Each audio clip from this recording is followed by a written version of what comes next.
આજે એક વાત કરવી છે યાર બાપ વિશે કે બાપ એટલે એક એવો ઘેઘૂર વડલો કે જે આખા પરિવારને ઢાંકીને બેઠો હોય ઈ બાપ છે. બાપ એટલે એક એવું વાલનું પોટલું કે તમે એની સામે જઈને ઉભા રહ્યો અને એ તમારી વાત સમજી જાય ને ઈ બાપ છે.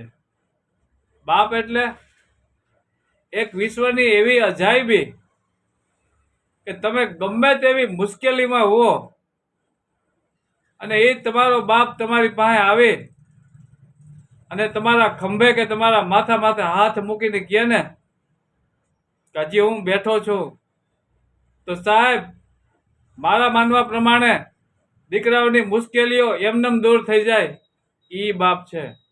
તો મિત્રો બાપ માટે એક લાઈક થઈ જાય અને બાપ માટે આ વિડીયો શેર કરજો.